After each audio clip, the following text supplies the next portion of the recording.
नमस्कार, न्यूज में आपका स्वागत है। मैं हूं राजीव मिश्रा। आज बात करेंगे दूसरे वनडे मुकाबले में मिली करारी शिकस्त की और क्या अब भारतीय टीम यहां से सीरीज जीतने में कामयाब होगा, इस पर बातचीत करेंगे। क्योंकि दूसरे वनडे मैच में जो वाइजैक में खेला गया, इतनी बड़ी हार मिली भारतीय टीम को, जिसका साइड इफेक्ट हमें तीसरे मैच में देखने को मिल सकता है। यानी कि 234 गेंदें रहते भारतीय टीम ये मुकाबला हार गई। 11 ओवर में ऑस्ट्रेलिया टीम ने 117 रनों का लक्ष्य हासिल कर लिया। मिचेल मार्श और मिचेल स्टार्क का मैजिक हमें देखने को मिला। और कुल मिलाकर इन दोनों खिलाड़ियों के सामने पूरी की पूरी भारतीय टीम नतमस्तक होती नजर आई। पहले अगर आप वानखेड़े में याद करें तो वहां पर भी मिचेल स्क्वायर का जादू चला था, जहां पर मिचेल स्टार्क ने 3 विकेट लिए थे और मिचेल मार्श ने 81 रन बनाए। हालांकि ऑस्ट्रेलिया वो मैच हार गया, लेकिन दूसरे मुकाबले में इन दोनों खिलाड़ियों का फिर जादू चला, लेकिन इस बार बाजी ऑस्ट्रेलिया के हाथ लगी। अब भारतीय बल्लेबाजों के लगातार खराब प्रदर्शन पे बातचीत करेंगे। क्यों लगातार लेफ्ट आर्म सीमर्स के अगेंस्ट हम स्ट्रगल करते हैं, और मिचेल स्टार्क ने जिस तरह से सूर्य कुमार यादव को लगातार 2 मैचेस में आउट किया, क्या उसके बाद नंबर 4 की पोजीशन को लेकर जो बहुत समय से, सालों साल से, 2019 से अगर हम याद करें, नंबर 4 की पोजीशन ओडीआई क्रिकेट में हमेशा से क्वेश्चन मार्क रहता है।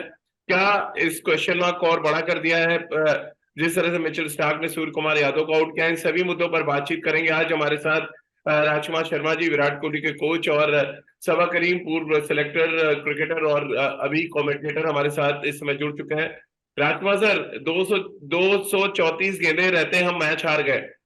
कुल 27 ओवर बल्लेबाजी हम कर पाए। कैसे आप देखते हैं जिस तरह की हार मिली है, और इसके कितने साइड इफेक्ट अब तीसरे और अंतिम मुकाबले में देखने को मिल सकते हैं? नहीं राजीव, बहुत ही मैं कहूँगा सरप्राइजिंग था ये जिस तरह की परफॉर्मेंस हुई है। और ये बहुत बड़ा सेटबैक है भारतीय टीम के लिए, एक वेकअप हम्म। कॉल इसे समझ के अगर हम वर्ल्ड कप की तैयारी करें तो बेहतर होगा। क्योंकि जिस तरह डोमिनेट किया ऑस्ट्रेलिया ने शुरू से, और जिस तरह की गेंदबाजी मिचेल स्टार्क ने की है, तो बहुत हम्म। एग्रेसिव गेंदबाजी की क्वालिटी फास्ट बॉलर हैं वो। उन्होंने बताया कि उनके पास क्या क्लास है और क्यों वो इतने बड़े बॉलर माने जाते हैं। लेकिन वहीं पर भारत की बैटिंग बहुत बुरी तरह एक्सपोज हुई है, जो कि एक बहुत हम्म। बड़ी चिंता का विषय है। क्योंकि आने वाले विश्व कप में आपको इसी तरह की गेंदबाजी अगर खेलनी है, और जरा सा भी सपोर्टिंग विकेट है तो आपके लिए मुश्किलें हैं। बॉल स्विंग हम्म। कर रहा था, अच्छे पेस पे वो डाल रहे थे, अच्छे एरियाज में डाल रहे थे। और हम्म। भारतीय बल्लेबाजों की जो कमी है कि वो लेफ्ट आर्म मीडियम पेसर्स पे ज्यादा अच्छे से नहीं खेल पा रहे हैं, वो एक बार दोबारा से एक्सपोज हुई। तो कहीं ना कहीं अब बहुत ज्यादा काम करने की जरूरत है भारतीय बल्लेबाजों को। सवा भाई, उसी पिच पे 11 ओवर में 117 रन ऑस्ट्रेलिया बना देती है। उसी पिच पे हम स्ट्रगल करते हैं। हम 27 ओवर बैटिंग करते हैं और 117 रन कुल बना पाते हैं। ये आधे घंटे में विकेट तो नहीं बदल जाएगी फॉर श्योर, ये तो आप भी समझते हैं और देखते हैं। इसका सीधा संकेत ये है कि पिच के बारे में कुछ बहुत ज्यादा बातचीत ना करके अपनी टेक्निक पर बात करें भारतीय बल्लेबाज, तो शायद ज्यादा बेहतर होगा। और ये मानने में अब हमें गुरेज नहीं होना चाहिए कि मिचेल स्टार्क ने 2 मैचों में हमें खोल के रख दिया है पूरी तरह से। हाँ राजीव, और इसको हम ऐसे नहीं देख सकते हैं कि वन ऑफ ये परफॉर्मेंस हुआ है भारतीय हाँ। बल्लेबाजों का। इसके पहले नहीं हुआ होगा, या फिर हम ये उम्मीद करके बैठे कि बहुत दिनों के बाद ऐसा हुआ है। ऐसी बात नहीं है। जो पिछला हम्म। मुकाबले जो हुआ था, जो पहला एक दिवसीय मैच हुआ था, वहां पर भी हम लोग स्ट्रगल कर रहे थे सेकेंड हाफ में बल्लेबाजी करते हुए। वहां पर भी हमें हम्म। मिचेल स्टार्क के सामने परेशानी हुई। तो ये दूसरी बार हुआ है कि फिर से हमें मिचेल स्टार्क के सामने परेशानी हुई है। मिचेल स्टार्क हो गए, शॉन एबट हो गए, नेथन एलिस जो पहली बार भारत में आ रहे थे हम्म। खेलने के लिए, उनके सामने भी परेशानी हुई है। तो यहाँ पर अब समय आ गया है कि भारत की जो टीम मैनेजमेंट है या फिर सेलेक्टर्स हैं, उनको थोड़े हार्ड क्वेश्चन उठाने होंगे। क्योंकि कितनी बार आप ये उम्मीद करेंगे कि आपको जो लोअर मिडिल ऑर्डर है आपको बेल आउट करेगा? वो हर बार होने वाला नहीं है। हम्म। और कल के मैच में वही हुआ। हम फिर से उम्मीद लगा के बैठे थे कि हमारा lower middle order bail out करेगा, पर टॉप क्वालिटी अटैक के सामने ये बहुत कम बार देखने को हम्म। मिलता है। ये तो अच्छा रहा कि पहले मैच में केएल राहुल और रविंद्र जडेजा ने हमें मैच जिता लिया, नहीं तो फिर पहले मैच में भी हमारी हालत यही हो जाती है अगर हम्म। ऑस्ट्रेलिया 250 के करीब अगर स्कोर खड़ा कर देता तो चलिए वो अलग बात है। पर यहाँ पर जैसा कि आपने कहा कि निश्चित रूप से यहाँ पर भारत को अपने तकनीक के ऊपर ध्यान देना होगा, विशेष करके टॉप ऑर्डर में। क्योंकि बार बार हम लोग वही गलती दोहरा रहे हैं, चाहे वो सूर्य कुमार यादव है या पर कोई और खिलाड़ी क्यों ना हो जाए। अगर आप देखेंगे पहले 2 डिस्मिसल किसका था? शुभमन गिल और रोहित शर्मा का। बाहर वाली गेंद पर हम्म। आपने आपने बल्ला चलाया। उसके बाद जो बॉल अंदर आई स्विंग और सीम के साथ, वहां पर हम आउट हो गए। तो दोनों तरह से परेशानी हो रही है। इसका मतलब है कि बाहर वाले एजेस पे भी हम आउट हो रहे हैं, और हम्म। अंदर वाली जो बॉलें आ रही हैं उस पर भी हम लोग आउट हो रहे हैं। तो यहाँ पर जरूर है, बहुत आवश्यक है कि हम अपनी तकनीक के ऊपर काम करें। ठीक है। और सभा भाई, जब आउट होने का जो तरीका है वो एक जैसा होने लगे तो और परेशानी बढ़ी हुई नजर आती है। अब विराट दोनों मैचों में क्रॉस द लाइन खेलते हुए आउट हो गए। सूर्य कुमार यादव का बैट ही नीचे नहीं आ पाया, इतनी स्पीड से बॉल आ रहा है। ओडीआई क्रिकेट में उनका औसत 20 का आ गया है। ये बहुत एक तरह से कहा जाए परेशानी का सबब है। व्हाइट बॉल के सबसे बड़े मैच विनर बल्लेबाज के तौर पर हम सूर्य कुमार यादव को देखते हैं और विराट को देखते हैं। बट दोनों बल्लेबाजों को जो आउट होने का तरीका है वो थोड़ा सरप्राइज कर रहा है। आपको सीख नहीं रहे अपनी गलती से, आपको ऐसा लग रहा है? देखिए, कोशिश तो जरूर होगी इन दोनों ही बैटर्स की कि उनको पता है कि लेफ्ट आर्म सीमर अगर बॉलिंग कर रहा है तो बॉल अंदर आएगी गिरने के बाद। हम्म। तो यहाँ पर मुझे लगता है कि वो जो एक्सेसिव मूवमेंट मिल रहा है मिचेल स्टार्क को, हवा में भी और पिच पे पड़ने के बाद भी डिविएशन मिल रहा है, उसको आप कोप नहीं कर पा रहे हैं। तो दोनों को अगर आप स्टांस देखेंगे, थोड़ा दोनों को ओपन स्टांस है। इसका हम्म। मतलब है कि इसके बारे में वो सतर्क हैं, उसके बावजूद उनको बीट कर दिया जा रहा है। हम्म। मिचेल स्टार्क ने पहले मैच में आउट किया था विराट कोहली को, दूसरे मैच में नेथन एलिस ने कुछ उसी प्रकार की गेंद डाली, वहां पर आउट हो हम्म। गए। और खैर सूर्य कुमार यादव तो दोनों पहले गेंद पर आउट हो गए। मैं मानता हूं कि उस टॉप क्वालिटी बॉलर अगर उस तरह की गेंद डालते हैं सही टप्पे पे तो खेलना मुश्किल हो जाता है। पर अंत में इसी के लिए तो आपको तैयारी करनी है, क्योंकि हम्म। आपको अगर मैच जीतना है तो बड़ी पारी खेलनी होगी, चाहे वो सूर्य कुमार यादव हो या फिर विराट कोहली क्यों ना हो। और दोनों बल्लेबाजों ने कुछ वही गलती दोहराई है जो उसके पहले मैच में भी हमें देखने को मिली थी। राजकुमार सर, आप सरप्राइज है थोड़ा? पहले चलिए मिचेल स्टार्क का तो समझ में आता है कि लेफ्ट आर्म सीमर पे आउट हो रहे हैं। जिन जिन गेंदबाज का सभा भाई जिक्र कर रहे हैं तो पूरा ही अक्रॉस द लाइन इतना ऊपर का बॉल था कि अगर सामने मारते तो शायद छक्का हो जाती। लेकिन पूरी तरह से अक्रॉस चले गए विराट, सीधा बॉल बैट पे लगा उनके। और ये दोनों मैच दो बार बैक टू बैक हो गया। आमतौर पर विराट के साथ ऐसा हम कम देखते हैं। बहुत पहले था जिमी एंडरसन की गेंदों पे जब वो आउट हो रहे थे विकेट के पीछे। लेकिन ये आउट होने का सिलसिला एलबीडब्ल्यू और टेस्ट सीरीज अगर आप जोड़ लें तो मुझे लग रहा है इस पूरे 2-3 महीनों में 7 या 8 बार वो एलबीडब्ल्यू आउट हो चुके हैं। देखिए राजीव, कल पिछले मैच में एक शानदार गेंद पर वो आउट हुए थे, और हम्म। मैं मान सकता हूँ कि वो बहुत ही शानदार गेंद था। और विराट इस पर्टिकुलर शॉट पे अक्सर आप आउट होते हुए नहीं देखते विराट को, क्योंकि हम्म। वो इनका एक तरह से कहें तो ब्रेड एंड बटर शॉट है, जहां पर उन्हें मैक्सिमम रन मिलते हैं कवर ड्राइव के बाद, या कवर ड्राइव जितने रन वो इसी शॉट पे फ्लिक से ही बनाते हैं। हम्म। लेकिन दोनों बार वो इस तरह आउट हुए हैं। कल बहुत अच्छी सी बल्लेबाजी कर रहे थे, बहुत अच्छे से उन्होंने काउंटर किया था मिचेल स्टार्क को भी और ग्रीन को भी। और जब वो एक डिफिकल्ट पीरियड था वो निकल गया था और एलिस आए और पहली गेंद पर ही वो उस तरह आउट हो गए, तो ये बड़ा अनफॉर्चुनेट था, क्योंकि जो वो हार्डवर्क जहाँ पे चाहिए था, जहाँ पे आपने ग्राइंड किया अपनी पारी को, जहाँ पे अपनी वो मुश्किल हालात में आपने बल्लेबाजी करके अपने आप को नॉट आउट रखा 25-30 रन बना के, जहाँ पे काफी होस्टाइल गेंदबाजी मिचेल स्टार्क हम्म। कर रहे थे, आप उनको अच्छे से काउंटर कर रहे थे और दिखा रहे थे कि आप किस क्लास के प्लेयर हैं। लेकिन अनफॉर्चुनेटली एक नया गेंदबाज आता है और आप पहली बॉल पे ही फ्लिक मारते हुए आउट हो जाते हैं। तो अक्सर ऐसा, आपने बिल्कुल ठीक कहा, देखा नहीं जाता विराट के साथ कि वो इस हम्म। तरह दो बार एक ही तरह से आउट हो जाए और इतनी जल्दी जल्दी, एंड दैट टू उस स्ट्रोक पर जहाँ की उनकी जिसे कहा जाता है एक तरह से महारत है। वो बहुत जी। मतलब कंट्रोल है उन्हें इस पर्टिकुलर शॉट पर, क्योंकि बहुत उन्होंने मेहनत की है इस पर्टिकुलर शॉट पर और काफी रन हम्म। बटोरते हैं वो इस शॉट से। लेकिन कई बार जो आपकी स्ट्रेंथ होती है वही आपकी वीकनेस बन जाती है। शायद वही हुआ विराट के साथ भी पिछले 2 मैचेस में। सौरभ भाई, मैं आंकड़े देख रहा था नंबर 4 पर। 2020 के बाद से जो सबसे सक्सेसफुल बैट्समैन है नंबर 4 पे, वो श्रेयस अय्यर है और उसके बाद ऋषभ पंत है।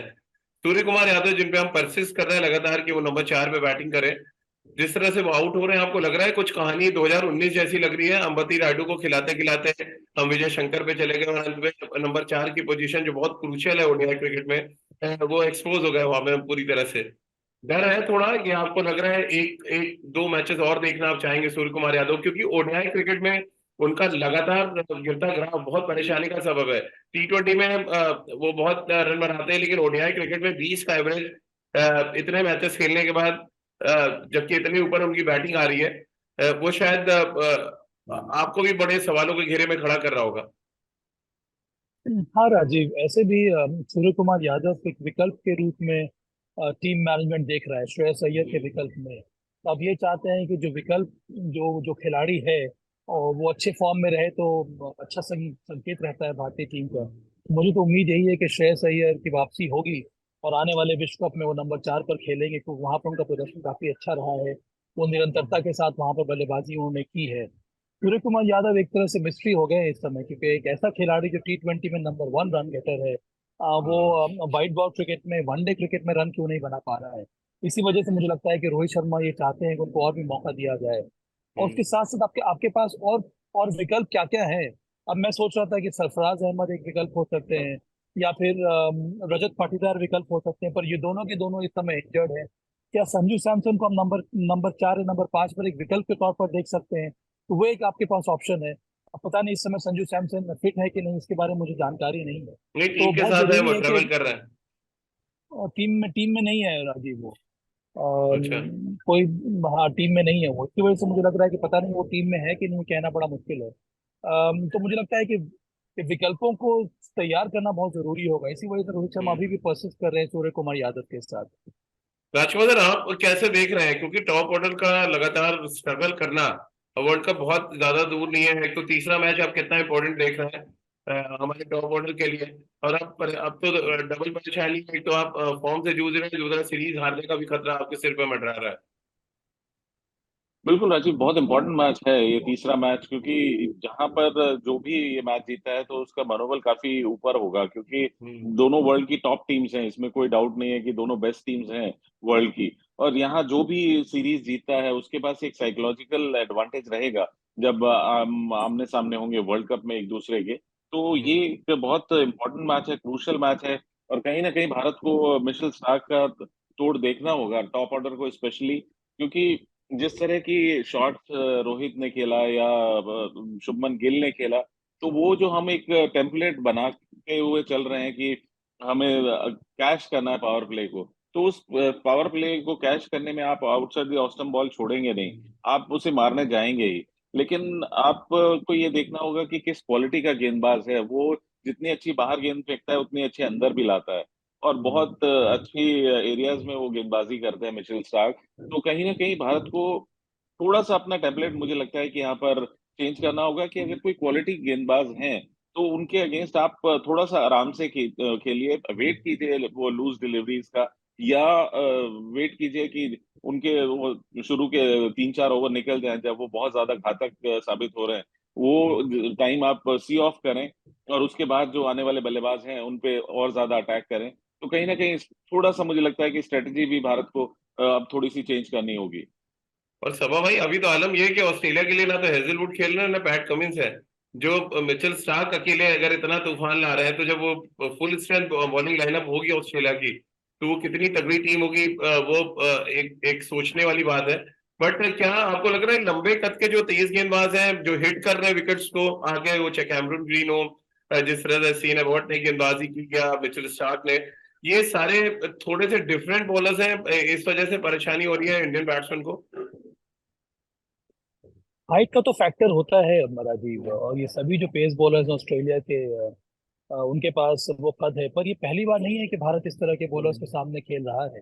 इसके पहले कई सारे एक दिवसीय मुकाबले भारत में हुए हैं ऑस्ट्रेलिया के विरुद्ध, जहां पर भारत का शानदार प्रदर्शन रहा है, और इसी प्रकार के विकेटों का शानदार प्रदर्शन रहा है। तो ये इसमें कोई नयापन नहीं है। और भारत की तैयारी जहां तक मुझे लगता है कुछ इसी तरह से रही होगी कि आप टॉप क्वालिटी पेस बॉलर्स के सामने खेलना है।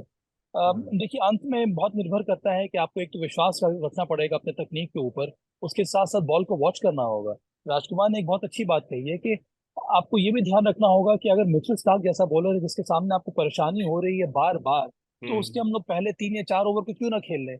उसके अलावा हम लोग अन्य बॉलर्स को कैश इन कर सकते हैं। तो वो स्ट्रैटेजी की अगर हम बात कर रहे हैं, तो ये भी तो एक बुद्धिमानी वाली स्ट्रैटेजी होगी। हम्म। तो फिर आप रोहित शर्मा हो, शुभमन गिल हो, आप उतनी बाहर वाली गेंदों पर क्यों आप ड्राइव करने की कोशिश कर हम्म। रहे हैं। आप मिचेल स्टार्क के पहले के 4 ओवर क्यों नहीं खेल लेते, 4 या 5 ओवर। उसके अलावा तो वो डालेंगे नहीं। उसके बाद वो दूसरे स्पेल में आएंगे बॉलिंग करने के लिए। तो थोड़ा बहुत मुझे लगता है कि इंटेलिजेंस के साथ भी आपको बैटिंग करने की जरूरत है। हाँ। विशेष करके ऐसे विकेटों पे जहां पर आपको मालूम है कि थोड़ी मूवमेंट हो रही है हवा में भी और ऑफ द सरफेस भी। और मिचेल स्टार्क, आप उनका रिकॉर्ड देखिए राजीव, 109 मैचेस में उन्होंने 9 बार 5 विकेट का हॉल लिया है वनडे क्रिकेट में। हाँ। इसके पहले वकार यूनिस ने लिया था 236 मैच खेलकर। तो देखिए कितना हम्म। बड़ा अंतर है। तो ये इस समय मुझे लगता है कि number 1 white ball pace bowler है हम्म। अंतरराष्ट्रीय क्रिकेट में, तो उनको तो आपको सम्मान देना होगा। उसके अलावा आप बॉलर्स को टारगेट कर सकते हैं, तो इस प्रकार का भी सोच के साथ आपको बल्लेबाजी करनी चाहिए। राजकुमार सर, जो इंटेलिजेंट बैटिंग की बात कर रहे हैं सभा भाई, इंटेलिजेंट बॉलिंग की भी जरूरत है। मिचेल मार्श ने जिस तरह की बल्लेबाजी 2 मैचों में की है, अच्छा, एक जो मुझे परेशानी लगती है अक्सर भारतीय टीम के साथ, कि जब पिटाई शुरू होती है तो सब गेंदबाज की पिटाई हो जाती है, कोई ऐसा गेंदबाज नजर नहीं आता, फिर वो ऑर्डिनरी सी बॉलिंग अटैक लगता है, अचानक लगने लगता है।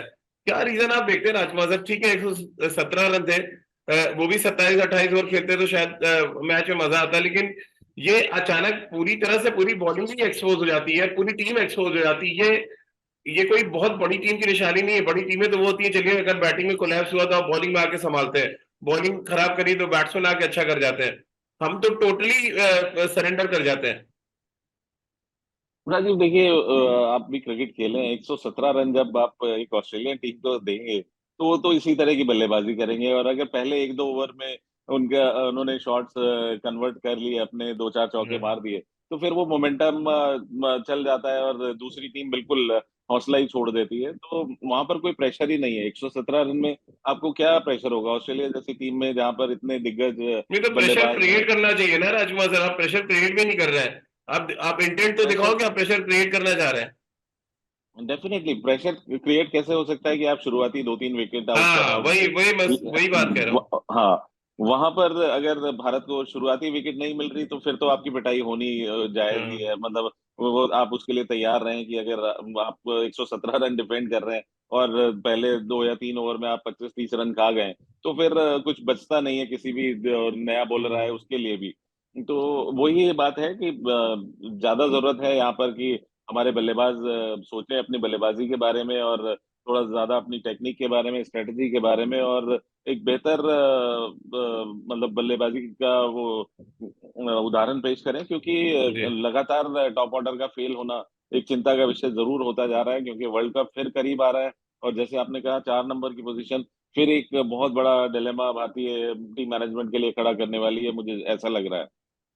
तो भाई, क्योंकि बॉलिंग की हम बात कर रहे हैं यहाँ पे, तो आपको लग रहा है ऑस्ट्रेलिया ने ज्यादा बेहतर कॉम्बिनेशन खिलाया था वाइसेक, उनको पता था ओवरकास्ट कंडीशंस हैं, उन्होंने सीमिंग ऑप्शन ज्यादा रखे, हमने स्पिन ऑप्शन बढ़ा लिया। अच्छा नहीं होता, चलिए भले हम 117 पे आउट हुए, बट आप ओवरऑल मलिक को यहाँ पे खिलाते हैं। थोड़ा देखें तो आप कम से कम कि हमारे पास रॉ पेस क्या कुछ कर सकता है। हम रटे रटाए फॉर्मूले पे क्यों चल रहे हैं? और ये सवाल मैं इसलिए नहीं कर रहा कि हम हार गए। दरअसल ये हर किसी के जहन में सवाल है कि कॉम्बिनेशन ठीक क्यों नहीं खिला रहे हम रटे रटाए फॉर्मूले पे क्यों चल रहे हैं? ये थोड़ा सरप्राइजिंग रहा मुझे कॉम्बिनेशन राजू, क्योंकि जी। मुझे लग रहा था कि इस विकेट पे जिस तरह के कंडीशंस हैं वहां पे तीन स्पिनर के साथ आपको मैदान में उतरने की आवश्यकता थी नहीं। और हाँ। इसी वजह से आप देखिए ऑस्ट्रेलिया ने कितना बड़ा चेंज किया। उन्होंने ग्लेन मैक्सवेल को ड्रॉप करके एक और पेस बॉलर को लेकर आए। उसके हाँ। साथ साथ कैमरन ग्रीन का उन्होंने इस्तेमाल किया। तो हमारे पास भी वो विकल्प है। मैं तो अभी भी चाहता हूँ कि आपके पास तीन तीन बॉलर होने चाहिए। पर अगर आप अपने बल्लेबाजी में और गहराई चाहते हैं तो फिर आप कुलदीप यादव की जगह पर वॉशिंग सुंदर को खिला सकते हैं। हम्म। तब भी आपके पास नंबर 8 तक बल्लेबाजी रहेगी और फिर आप उमरान मलिक को खिला सकते हैं।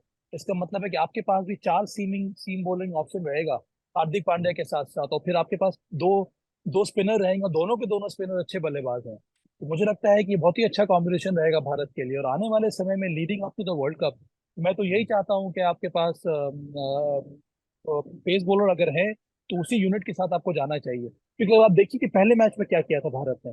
भारत के टॉप में दो मेन विकेट टेकर्स थे, वो मोहम्मद शमी और मोहम्मद सिराज थे। हम्म। तो फिर अगर हम एक और सीमर को खिलाएंगे तो उसका भी फायदा आपको मिलेगा। तो ये समय है आपको उमरान मलिक को ट्राई करने का, और आप चाहिए तीन सीमर के साथ और हार्दिक हम्म। पांड्या के साथ और दो स्पिनर के साथ। बिल्कुल। और राजकुमार सर, ऑस्ट्रेलियाई तेज गेंदबाजों ने ये तो साबित कर दिया है कि भारतीय पिचर से भी आप विकेट ले सकते हैं अगर आप सही लेंथ पर और सही लाइन पे गेंदबाजी करें। मिचेल स्टार्क का मैं इंटरव्यू पढ़ रहा था, उन्होंने कहा मैं बाकी गेंदबाजों से थोड़ा आगे बॉल को पिच करने की कोशिश करता हूँ, मुझे रन जरूर पड़ेंगे लेकिन मैं विकेट भी निकालूंगा। तो ये कॉन्फिडेंस भी होना चाहिए। हमारे गेंदबाज, क्योंकि 117 पे अगर हम आउट हो गए तो फिर हमारे गेंदबाजों ने सोच लिया कि हम भी 10 ओवर बनवा के आराम करेंगे जाके। तो एक तो कॉम्बिनेशन गलत खिलाया गया, उसके बाद इतनी जल्दी रन पड़ जाने, तो ये दोनों ही चीजें ठीक नहीं है। और ये अगर आप वर्ल्ड कप के लिए प्रिपरेशन कर रहे हैं फिर तो और ही दिक्कत है। कैसे आप देखते हैं मिचेल मार्श जो पहली बार ओपन कर रहे हैं अपने करियर में, इतनी पिटाई करते हैं कि शायद सबका कॉन्फिडेंस उन्होंने शेक कर दिया है? बिल्कुल राजीव, आपने ठीक कहा कि जिस तरह की गेंदबाजी हो रही थी और जिस तरह काउंटर अटैक किया हम्म। मार्च ने, तो वो बहुत ही लाजवाब था। और कुछ कोई क्लू ही नहीं था हमारे पास फिर उस चीज का ना कि कैसे हम उनको रोकें या क्या करें, डिफेंड करें या विकेट लेने जाएं। और जहां तक मिचेल स्टार्क की बात है, बिल्कुल उन्होंने ठीक कहा कि वो अटैकिंग गेंदबाजी करते हैं, तो ऊपर खिलाते हैं बॉल को कि आपको को हो सकता है 2-3 चौके लगे, लेकिन आपके पास हम्म, चांस है आउट करने का। अगर हम देखें तो हमारे भी दोनों तेज गेंदबाज शमी और सिराज भी कोशिश यही करते हैं कि वो अटैकिंग गेंदबाजी करें, और हम्म, अक्सर हमने देखा है कि वो सक्सेसफुल भी होते हैं। लेकिन हाँ, कल का कॉम्बिनेशन देख के थोड़ा अजीब लगा कि विकेट जब इतना कैरी था विकेट में, तो वहां पर उमरान मलिक जो आपके पास बिल्कुल तैयार गेंदबाज बैठा हुआ है, हम्म, आप उसको एक यंगस्टर को ट्राई कीजिए, और यही मौका है कि उनको ग्रूम करने का, क्योंकि एक रॉ जी, पेस है आपके पास। एक अलग प्रतिभा भारत को मिली है, और हम उसको ग्रूम नहीं कर रहे हैं। हम उसको क्यों बचा कर रख रहे हैं, या क्यों हम्म। हम उसे एक्सपोजर नहीं दे रहे हैं? क्यों? और जब वो भी ऐसे विकेट पर जहां पर की काफी मदद थी फास्ट बॉलिंग के लिए, वहां पर हमने एक स्पिनर बढ़ा लिया, तो कहीं ना कहीं शायद विकेट रीड करने में भी थोड़ा सा हम लोग चूके हैं। तो भाई क्या कुछ प्लेइंग 11 आप खिलाना चाहेंगे चेन्नई में? डू एंड डाई मैच है, आपको एक्सपेरिमेंट्स भी करने हैं, आपको नंबर 4 के स्लॉट की परेशानी भी दूर करनी है, टॉप ऑर्डर को फॉर्म में भी लाना है। क्या कुछ आप 11 देख पा रहे हैं यहाँ पे? फिर अंत में निर्भर करता है विकेट के ऊपर बाजी, क्योंकि हम्म, ये एंड ऑफ द सीजन है चेन्नई सर्फस का भी। वहां पर कई सारे मैचेस हो चुके हैं, डोमेस्टिक मैचेस हुए हैं, हम्म, उसके साथ साथ कई सारे लोकल मैचेस होते हैं। तो निर्भर करता है विकेट के ऊपर। तो मुझे लगता है कि अगर विकेट पर थोड़ा बहुत जूस है तो फिर आपको तीन सीम बॉलर के साथ प्लस हार्दिक पांड्या के साथ मैदान में जाना चाहिए। और वॉशिंग हम्म, सुंदर एक और यूजफुल बैट हो सकते हैं आपके लिए। अक्षर पटेल ने गेंदबाजी से ज्यादा तो अच्छी बल्लेबाजी की है। मैं ये सोच जी, रहा हूँ क्या हम अक्षर पटेल को एक बल्लेबाज के रूप में खिला सकते हैं कि नहीं, क्योंकि उन सबसे अकॉम्प्लिश बल्लेबाज इस समय मुझे अक्षर पटेल ही लग रहे हैं। जिस तरह से उन्होंने मिचेल स्टार्क को जी, भी खेला था, वो जो एक ओवर उन्होंने खेला था, कितना शानदार स्विंग है उनके बैट का, और सीधा हाँ, बल्ला आ रहा है। तो बहुत जल्दी बॉल को रीड कर रहे हैं, बॉलर को परख रहे हैं, और उसके साथ साथ वो बल्लेबाजी करते हैं। पर मुझे लगता नहीं है कि वो एक्सपेरिमेंट भारत करेगा इस समय। वो जैसा कि मैंने कहा कि चेन्नई विकेट डिसाइड करेगा क्या 11 के साथ भारत मैदान में उतरेगा। पर मैं ये चाहता हूँ कि अगर विकेट में थोड़ा बहुत जूस हो, जैसा कि मैंने कहा, उमरान मलिक को एक मौका मिलना चाहिए। राजकुमार सर, दो ऑप्शन मैं देख पा रहा हूँ। एक तो नंबर 4 पे है संजू सैमसन, अगर फिट है और टीम के साथ है तो आपको लग रहा है उनको खेलना चाहिए। और उमरान मलिक को तो मैं इस पूरी सीरीज में खिलाता और देखता कि वो Mitchell Starc, Travis head, Steve Smith के अगेंस्ट कैसी गेंदबाजी करते हैं, और वहां से मैं तय करता कि मैं आगे उनके साथ वर्ल्ड कप के लिए जाऊंगा या नहीं जाऊंगा। आपको लग रहा है एक चांस था जो जाया किया टीम मैनेजमेंट ने? बिल्कुल राजीव, मैं बिल्कुल सहमत हूँ आपके साथ कि ये एक जरूर इस यंगस्टर को मौका देना चाहिए था। और अभी भी मेरा मानना है कि अगर यहाँ पर चेन्नई की विकेट थोड़ी सी भी सपोर्टिव है फास्ट बॉलर के लिए, हम्म, तो वहां पर हम्म, उन्हें कल खिलाना चाहिए, मतलब अगले मैच में खिलाना चाहिए, क्योंकि वो एक बेहतरीन गेंदबाज है। और एक आप यंगस्टर को इसी टॉप टीम के अगेंस्ट ही तो ट्राई करेंगे। आप हम्म, छोटी टीमों के सामने ट्राई करके जहां पर वो विकेट ले लें, और फिर आप उनको स्टार बना दें, और अब जब बड़ी टीमें आए तो वो एक्सपोज हो, ऐसा नहीं होना चाहिए। वो एक हम्म, शानदार गेंदबाज हैं, और ऑस्ट्रेलिया जैसी टीम के सामने वो और जोश से गेंदबाजी करेंगे। तो हम्म, मेरा मानना है कि अगर विकेट थोड़ा भी सपोर्टिव है तो उनको जरूर यहाँ पे खिलाना चाहिए। जहां तक नंबर 4 की बात है राजीव, मुझे नहीं लगता कि सूर्य कुमार यादव को चेंज किया जाएगा। वो दोनों बार पहली बॉल पर आउट हो गए। हाँ, तो आप मतलब you have to give it to him कि वो पहली बॉल पे ही आउट हो गए, तो बैट्समैन बहुत ज्यादा कुछ कर नहीं पाया। जी। तो मुझे लगता है कि वो कैरी ऑन करेंगे, और करना भी चाहिए मेरे ख्याल से। तो भाई स्टीव स्मिथ के कैच के बिना शायद चर्चा अधूरी रह जाएगी, जो कैच उन्होंने पकड़ा हार्दिक पांड्या का। जब से कप्तानी मिली है, हालांकि स्टीव स्मिथ हम सब देख पा रहे हैं इंडियन पिचेस पे। देखिए, मुझे तो लगता है कि दो मैचेस जो जीते हैं ऑस्ट्रेलिया की टीम ने इस श्रृंखला में, हाँ, इस पूरे दौर पे, दौरे पर वो जी। स्टीव स्मिथ के कैच के दौरे पर, वो स्टीव स्मिथ के कैच की वजह से ही है। जो हाँ, इंदौर में टेस्ट मैच जीता, वहां पर आपको याद होगा पुजारा का कैच उन्होंने पुजारा का कैच, बैकफुट जी, शॉट जी, लेके पकड़ा था। जी। और ये मैच में जो यहाँ पर हार्दिक पांडे का कैच पकड़ा, ये दोनों जो कैचेस हैं वो टीम को कुछ अलग किस्म का प्रोत्साहन देते हैं। हम्म, और कप्तानी भी स्टीव स्मिथ की लाजवाब हो रही है, जिस तरह से बॉलर्स को रोटेट करते हैं, जिस तरह से वो अपने फील्डर्स को उन्होंने सही जगह पर वो होल्स को प्लग करने के लगाया हुआ है। और ऐसा लगता है कि बॉलर्स उनको सपोर्ट करते हैं, जिस तरह हम्म, की वो फील्ड सजाते हैं, और फिर उसी हिसाब से वो बॉलिंग होती है। मुझे तो ये लगता है कि हर ओवर में उनकी कोशिश रहती है कि विकेट लेना बहुत जरूरी है, और इसी हाँ, वजह से वो परिवर्तन करते रहते हैं मैदान में। तो कप्तानी लाजवाब रही है। और उसके साथ साथ मुझे लगता है कि टीम जो एक एक, एक यूनिट के तौर पर खेल रही है, उसका बहुत बड़ा श्रेय कप्तान स्टीव स्मिथ को जाता है और उनकी फील्डिंग को जाता है। राजीव, राजकुमार सर, आखिरी सवाल।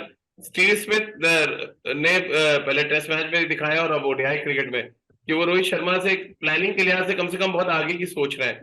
सहमत है आप इस बात से, जिस तरह की कप्तानी उन्होंने की और जो कैच पकड़ के वो माहौल सा चेंज कर दिया उन्होंने, पूरी टीम का मोराल ही चेंज कर दिया दोनों मैचेस में। एक टेस्ट मैच इंदौर में जैसा सभा भाई ने कहा, दूसरा वाइसेक में। कल तो राजीव जो उन्होंने कैच पकड़ा वो तो अनबिलीवेबल था, मतलब जी मैं कहूंगा one of the best catches ever में से होगा। वो बहुत ही शानदार कैच था, जो कि वाकई में एक टेम्पो सेट कर देता है अपनी टीम के लिए। ऐसा कैच पकड़े तो टीम का मनोबल भी बहुत ऊंचा हो जाता है, वही जी। देखने को मिला। और जहां तक कप्तानी की बात है, वाकई में बहुत श्रूड कप्तान है। ऐसे हम्म। ऐसे फील्ड प्लेसमेंट्स वो करते हैं जो कि मतलब वो एक बैट्समैन की तरह से सोचते हैं कि वो मेरे बॉलर को कहाँ हम्म। सोच रहा होगा मारने को, और वहां पर एक फील्डर या हर एक इंडियन बैट्समैन के लिए वो होमवर्क करके आते हैं। तो कुल मिला जी के एक बहुत ही श्रूड और शानदार कप्तान है, और उन्हीं की वजह से ऑस्ट्रेलियन टीम इतना एकदम से, आप देखें, चेंज आया है कमिंस के जाने के बिल्कुल। बाद। ऑस्ट्रेलियन टीम की बॉडी लैंग्वेज और उनका खेलने का नजरिया ही बदल गया भारत में। जी। चलिए, बहुत बहुत शुक्रिया राजकुमार सर आपका, सभा भाई आपका भी बहुत बहुत शुक्रिया हमारे साथ जुड़ने के लिए। तो भारतीय टीम पर डबल खतरा इस समय मंडरा रहा है। एक खतरा इस बात को लेकर है कि भारतीय टॉप ऑर्डर के बल्लेबाज किस तरह से फॉर्म में है, और दूसरा बड़ा खतरा इस बात को लेकर है कि इस सीरीज में कहीं भारतीय टीम को हार का सामना न करना पड़े, क्योंकि एक लंबे अरसे से भारतीय टीम व्हाइट बॉल क्रिकेट में अपने मैदानों पर डोमिनेट करती रही है, और ऐसे में अगर ऑस्ट्रेलिया आपके घर में आकर आपको हराती है तो फिर वर्ल्ड कप की तैयारियों पर भी क्वेश्चन मार्क उठेंगे। और साथ ही हम किस तरह का कॉम्बिनेशन खिला रहे हैं और क्या कुछ बल्लेबाजों को तैयार कर रहे हैं अलग अलग नंबरों पे, उसका उसका जवाब अभी तक ना हम ढूंढ पाए। और मुझे लग रहा है अगर ये श्रृंखला हारते हैं और चेन्नई में भी अगर भारतीय बल्लेबाज फ्लॉप होते हैं तो फिर ये सवाल बहुत बड़े नजर आने लगे, जिसका जवाब ढूंढ पाना शायद टीम मैनेजमेंट के लिए अब धीरे धीरे फिर मुश्किल होता चला जाएगा, क्योंकि समय धीरे धीरे कम हो रहा है। वर्ल्ड कप जिस तरह से नजदीक आ रहा है और काम धीरे धीरे ऐसा लग रहा है भारतीय टीम के लिए पिछले कई वर्ल्ड कप की तरह बढ़ता चला जा रहा है। तो आज की हमारी इस खास चर्चा में फिलहाल इतना ही।